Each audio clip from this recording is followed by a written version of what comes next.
Salut chers auditeurs, voilà c'est encore votre formateur consultant, Monsieur Nyopo Daniel Abraham.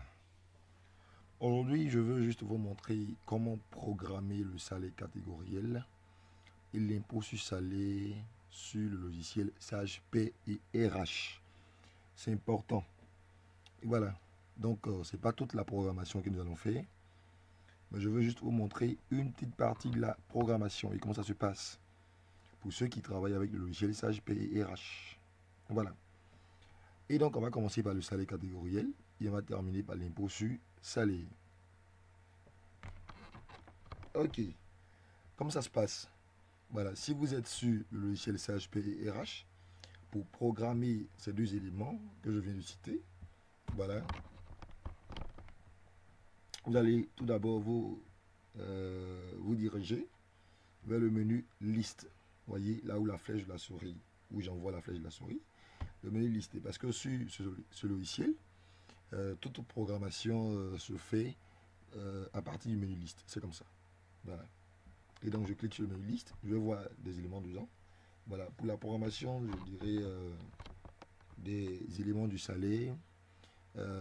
Nous utilisons les constantes et les rubriques. C'est comme ça. Donc les constantes et les rubriques. Voici avec quoi on programme même les éléments qui entrent dans le calcul du salaire. Voilà, du salaire. Et donc, je vais cliquer sur rubrique. Bon, moi, dans ce fichier, il y a déjà des rubriques parce que j'ai déjà programmé assez de rubriques. Et donc, je vais, comme c'est pour vous montrer juste le salaire catégoriel et l'impôt sur salaire, on va voir comment ça se passe, comment ça s'est fait. Voilà. Et donc, pour créer cette rubrique qui est salaire catégoriel, je vais devoir cliquer ici sur le symbole plus parce que le symbole plus nous permet de créer. Et donc, je clique sur plus. Ça ne passe pas. Alors, je clique tout d'abord dans le blanc ici et je reviens cliquer sur plus. Ça va passer. Voilà, ça passe maintenant. Ok. Et donc, voici la fenêtre de présentation de création de rubrique. C'est le salaire catégoriel que nous voulons créer. Voilà, voici comment ça se passe. Pour créer cette rubrique, il y a plusieurs volets, c'est vrai. Mais les volets qui vont nous intéresser, on a le volet rubrique, le volet éléments constitutifs et le volet association, c'est tout. Et donc, dans le volet rubrique, on choisit tout d'abord le type. Le type ici, nous avons brut. Mais effectivement, c'est brut. Parce qu'il y a brut, il y a cotisation, il y a non soumise. Mais le salaire catégoriel est de type brut et non de type cotisation. Il n'y a pas de type non soumise. Le salaire catégoriel est de type brut. Donc, je garde brut. Je donne un code, voilà, parce que le logiciel nous demande de donner un code à la rubrique. Bon, j'allais donner 1, mais dans mon logiciel, dans mon fichier, il y a déjà une rubrique qui porte le code 1. Donc, ça va mélanger. Donc, je vais donner par exemple 12 comme code. Voilà, c'est à vous de pouvoir bien structurer les codes. Donc, ne vous mélangez pas. Après avoir mis le code, ce qui m'intéresse, c'est le libellé. Donc là, je vais taper salaire catégoriel. Salaire catégoriel. Voilà, donc déjà, voici les 3 informations que je mets là dans le volet rubrique. Après avoir mis le libellé, je clique ici sur éléments constitutifs. Et là, je vais devoir choisir la formule du salaire catégoriel. Vous savez, quand on parle du salaire catégoriel, c'est le salaire qui est défini selon la catégorie socio-professionnelle du salarié. Et donc, il n'y a pas de formule en tant que telle. Le montant, c'est un montant forfaitaire. Et quand c'est comme ça, la formule, on déroule ici. On prend cette formule montant prix tel quel. Montant prix tel quel. Vous prenez la formule montant prix tel quel. Voilà. Quand la rubrique, du moins quand la rubrique est définie de façon forfaitaire, il faut prendre la formule montant prix tel quel. C'est comme ça. À droite ici, le montant c'est un gain, c'est pas une retenue. Voilà, le salaire catégoriel n'est pas une retenue pour le salarié, au contraire, c'est un gain pour le salarié. Donc on garde gain.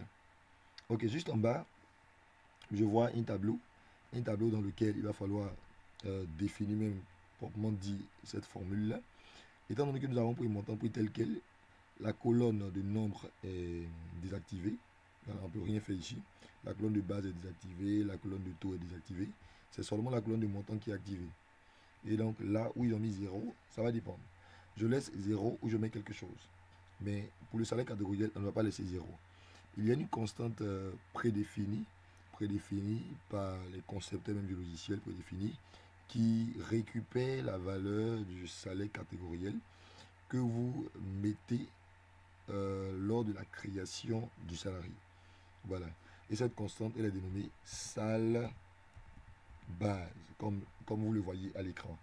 Voilà, donc la constante qui va récupérer la valeur du salaire catégoriel, parce que quand vous enregistrez votre salarié, il y a une partie au niveau de l'information P, de la P là, voilà, vous demande de mettre son salaire catégoriel. Et donc quand vous mettez la constante, cette constante va la récupérer. Lors du calcul du salaire, elle va la récupérer pour permettre le calcul du salaire. Donc c'est ce que vous devez mettre ici. Voilà, juste en bas, il y a trois cases qui sont là. La première case, comme vous le voyez, c'est pour report. Deuxième case, c'est pour impression. Troisième case, c'est pour saisie. Bizarrement, impression et puis saisie sont cochés. C'est bon, c'est bon. Voilà, impression est cochée. Si vous décochez, le montant du salaire catégoriel ne va pas apparaître sur le bulletin lors de l'impression. C'est pas bon. Et puis si vous décochez la partie saisie, vous n'aurez pas la possibilité de saisir manuellement le montant lors du calcul du salaire aussi. Donc il faut laisser ça. Mais report n'est pas coché. Au fait, report, si vous cochez report, le logiciel va reporter la valeur du salaire catégoriel d'un salarié d'un mois à un autre. Bon, ça, c'est pas toujours évident. Donc, il faut laisser de cocher. Donc, on laisse ça comme ça. On va maintenant terminer avec le volet association. Voilà. Dans le volet association, précisément cumul de paix, là, il y a des choses à faire. Et c'est pas ça qu'on termine. On termine.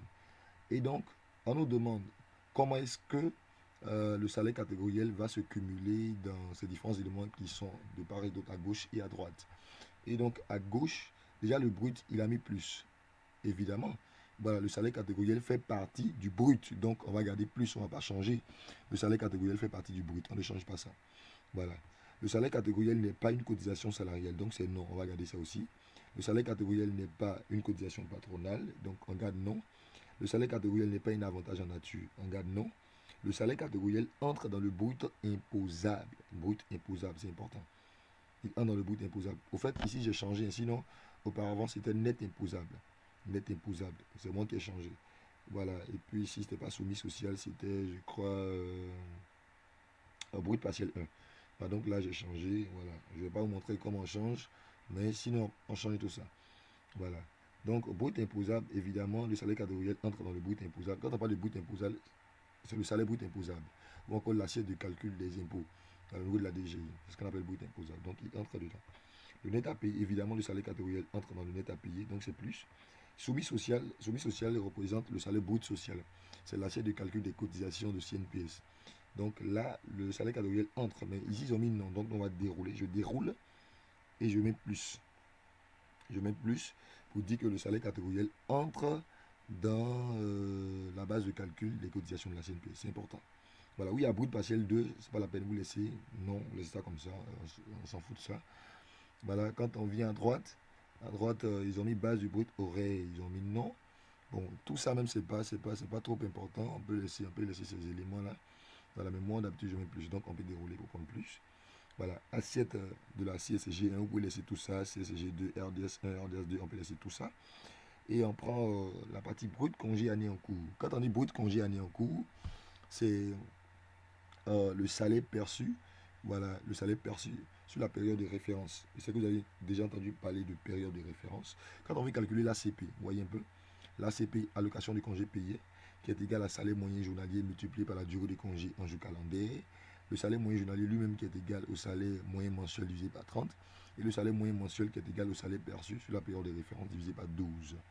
Donc quand on dit salaire perçu sur la période de référence, c'est ça qui représente ici brut congé année en cours. C'est bon. Donc le salaire catégoriel entre. Donc c'est normal que ce soit plus. Les éléments qui n'entrent pas sont les éléments qui ont un caractère de remboursement des frais, tels que l'indemnité de transport. C'est pour cela, sur ce logiciel, quand vous créez l'indemnité de transport, dans cette partie-là, on met non. Ça va? Voilà, donc coût total salarial, c'est plus. Coût total patronal, il n'y a rien. Voilà, il n'y a rien. Donc, Quand vous finissez comme ça la partie association, je pense que vous avez créé, vous avez achevé la création de cette rubrique. Vous venez, vous faites OK. Et la rubrique est créée. C'est tout. Voyez, salaire catégoriel est créé. Salaire catégoriel est créé. Ça va? Donc, c'est pas compliqué. Donc, rapidement, je vais vous montrer comment créer l'impôt sur salaire. Et puis, je m'arrête là dans cette vidéo, pour cette vidéo. Donc, je fais encore plus. Le type, je ne prends pas brut, parce que l'impôt sur salaire, c'est une cotisation. Donc, je prends cotisation. Je peux donner un code ici, 213, par exemple. Libellé, je mets impôt sur salaire. Vous voyez, c'est pas compliqué. J'ai déjà expliqué tout ça, donc je ne vais pas trop perdre le temps sur ces informations. Je mets impôt sur salaire. Je viens sur éléments constitutifs. Ici, on me demande de choisir la caisse. Ce n'est pas une obligation de choisir une caisse, de créer une caisse, de choisir une caisse. Et moi, j'ai créé des caisses, donc je peux dérouler. Je prends DGI pour signifier que c'est la DGI qui demande cet impôt. La formule, l'impôt du salaire se calcule comment? On fait quoi? Le salaire brut imposable multiplié par 1,2%. Et donc, il y a le salarié qui va payer ça. Il y a même l'employeur qui paye ça. Donc, des deux côtés. Donc, la formule, c'est bon. C'est base fois taux. On ne doit pas changer ça. On garde base fois taux. Parce qu'on va faire une base multipliée par un taux. C'est pas ça? Voilà. Le montant, c'est retenu. C'est pas gain. Ça, c'est une retenue pour le salarié. Et donc, on conserve. Quand vous regardez en bas dans le tableau, il y a deux parties. Il y a la partie pas sale qui signifie pas salarial. Pas pat qui signifie pas patronal. Et donc, dans la partie pas sale, on a pris quoi? Formule base fois taux. Donc, la colonne base est activée. La colonne taux est activée. La colonne montant est activée. Mais là, ils ont mis calculé. C'est normal. Donc, dans la colonne base, vous allez taper la base. En réalité, il faut taper quoi? Le salaire brut imposable. Mais dans ce logiciel, il y a un élément, il y a une constante qui représente le salaire brut imposable. C'est la constante net, comme ça, impôt. Donc, vous mettez net impôt tel que vous voyez à l'écran. Et dans le taux, tapez 1,2, 1.2. C'est déjà un pourcentage, donc pas la peine de mettre pourcentage à côté. Ça, j'ai mis 1.2 du côté de pas sale. Je mettrai aussi 1.2 du côté de pas pat. Pourquoi? Parce que c'est un impôt qui est dû à la fois par l'employé et l'employeur. Voilà, par l'employé et l'employeur. C'est important. Voilà, aujourd'hui, avec les déclarations, je crois, si c'est pas CE, entre CE, CN, voilà, un truc comme ça. CE, contribution employeur, CN, contribution, un truc comme ça, voilà. Ils ont changé un peu le nom. Sinon, voilà, quand vous créez, vous faites ça comme ça. Faites ça comme ça. Dans le montant, vous laissez calculer, et puis les cases, vous laissez cocher comme d'habitude. Cette fois-ci, les cases sont présentées de façon horizontale, vous les laissez cocher, vous ne changez pas quelque chose. Ça va? Voilà, donc ici, pour les constantes, là, c'est important. Voilà, c'est important. Il faut chercher au fait dans la liste des constantes pour pouvoir connaître tout ça. Voilà, pouvoir connaître tout ça. C'est parce que nous sommes habitués, on travaille dessus quand on connaît tout ça, donc c'est important. Je termine par association. Association, voici un peu comment on va associer cette valeur aux différents éléments. L'impôt du salaire ne fait pas partie du brut, donc c'est non. Vous voyez, ils ont mis non déjà. L'impôt du salaire est une cotisation salariale, évidemment, c'est bon. L'impôt sur salaire est une cotisation patronale, c'est bon, donc on regarde plus des deux côtés. L'impôt sur salaire n'est pas un avantage en nature, donc c'est non. L'impôt sur salaire n'entre pas dans le brut imposable, donc je fais comme ça. Non. Voilà. L'impôt sur salaire diminue le net à payer, c'est bon, donc je mets moins ici. L'impôt sur salaire n'entre pas dans le soumis social, donc c'est non. Brut partiel 2, c'est non. Voilà. À droite, tout est non, non, non, non, non, non, non. Il n'y a rien de bon ici. Coût total patronal, c'est plus. Donc voici un peu comment la partie association de l'impôt sur salaire se présente. Voilà. Et quand vous finissez, vous faites OK. L'impôt sur salaire est créé. Ainsi, l'impôt sur salaire.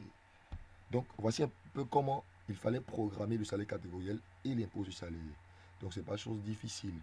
Voilà, pour tous ceux qui n'ont pas bien compris la programmation ou qui ne comprennent pas la programmation sur le logiciel, vous pouvez entrer en contact, laisser des commentaires, voilà, entrer en contact avec nous et on va vous expliquer tout ça. On va voir comment s'arranger, voilà, pour pouvoir, je dirais, programmer ces rubriques, vous montrer comment la programmation de ces rubriques se passe. Donc, c'est un peu la vidéo d'aujourd'hui. Voilà, continuez de vous abonner. Quand vous regardez, il y a une partie, on met s'abonner. Abonnez-vous massivement pour recevoir davantage de vidéos. D'ici là, portez-vous bien. On se voit la prochaine pour une autre vidéo.